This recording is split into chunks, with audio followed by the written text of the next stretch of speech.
But ఇప్పుడున్న జనరేషన్‌లో అది ఎక్కడో మిస్ అవుతుంది సార్. మిస్ అవుతుందంటే చెప్పే తల్లిదండ్రులు లేరమ్మా. వినే మనస్తత్వం వీళ్ళకి లేదు, చెప్పే తల్లిదండ్రులు లేరు. ఎప్పుడు నేను కానీ నా వైఫ్ సరస్వతి గారు కానీ చెప్పేది ఒకటే, పెళ్ళిళ్ళకి మీరు కోట్లు ఖర్చు పెడుతున్నారు, లక్షలు డెకరేషన్ పెడుతున్నారు, లక్షల రూపాయలు సంగీతం పెడుతున్నారు, లక్షల రూపాయలు మెహందీలని, హల్దీలని, ప్రీ వెడ్డింగ్ ఫోటోగ్రాఫ్లని ఖర్చు పెడుతున్నారు. కానీ కొన్ని నిమిషాలు పెళ్లి కొడుకుని పెళ్లి కూతుర్ని కూర్చోబెట్టి వివాహం అంటే ఏంటి, వీళ్ళు వేరే మనస్తత్వం ఉంటుంది అబ్బాయిది, అమ్మాయి మనస్తత్వం వేరే ఉంటుంది, రెండూ కలిసి ఇమ్మటం కొంత టైం పడుతుంది. శరీరంలో ఒక మాత్ర వేసుకుంటేనే అడ్జస్ట్ అవ్వడానికి కొంత టైం పడుతుంది కదా, కొంత టైం పడుతుంది. అమ్మాయి సున్నితంగా పెరుగుతుంది, వాళ్ళు ప్రేమను ఆకాంక్షిస్తారు, వాళ్ళు స్వాంతాన్ని ఆకాంక్షిస్తారు, వాళ్ళు ఏదైనా చెప్పుకునే తత్వం ఉంటుంది. ఆడపిల్లలకి సలహాలు కోసం కాదు, ఏం జరిగినా వెంటనే చెప్పేస్తారు. ఒక గంట సేపు నేను లేకపోతే ఆ గంట ఏమైందో మా ఆవిడ నాకు గంట సేపు చెప్తుంది. అంటే వాళ్ళ నేచర్ తప్పు పట్టడానికి లేదు అక్కడ. ఆడపిల్ల చెప్పుకుంటే స్వాంతం వస్తుంది, మగపిల్లడు చెప్పుకోవడానికి అహండం వస్తుంది.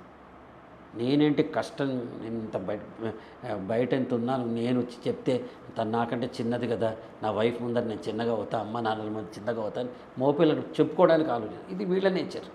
కాబట్టి ఇది వీళ్ళ నేచర్ అని చెప్పే తల్లిదండ్రులు కానీ, పేరెంట్స్ కానీ, గ్రాండ్ పేరెంట్స్ కానీ, లేకపోతే సిబ్లింగ్స్ కానీ, మ్యారేజ్ కౌన్సిలింగ్ కానీ ఎక్కడున్నాయి మనకి?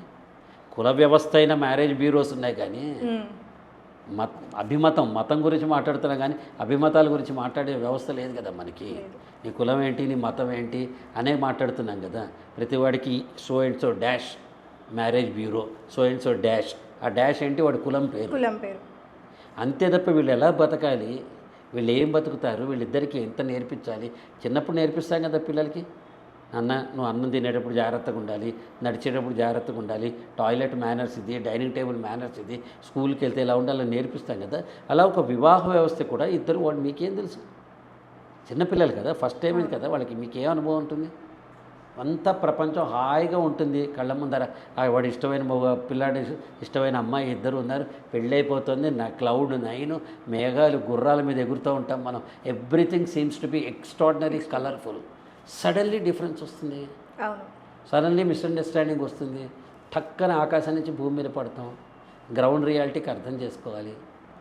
నా రిక్వెస్ట్ ఏంటంటే పెళ్లి చేసుకునే ముందర అర్థం చేసుకోండి. పెళ్ళి ఎలా అయినా జరుగుతుంది, అర్థం చేసుకోండి. ప్రతివాడికి 100% ప్లస్ పాయింట్స్ ఉండవు. ఆ అమ్మాయిలో 6 ప్లస్లు ఉంటాయి, 4 మైనస్లు ఉంటాయి.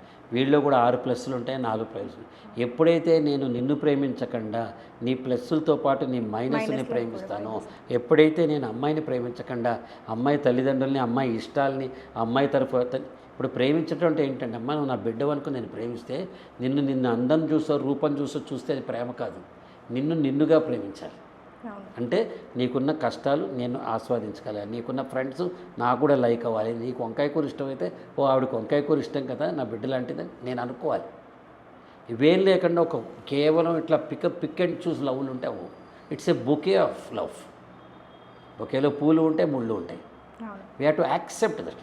మనిషి ఎవడు, నోబడీ ఈజ్ పర్ఫెక్ట్. నోబడీ, నాలా సిద్ధాంతాలు మాట్లాడే ఏజ్డ్ పర్సన్ కూడా nobody is perfect. Everyone has got his own weaknesses and strengths. కాబట్టి అవతల వ్యక్తిని మనం అర్థం చేసుకునే ప్రయత్నం చేయట్లేదు, అపార్థం చేసుకుంటాం. ఫస్ట్ క్వశ్చన్ అపార్థం వస్తుంది.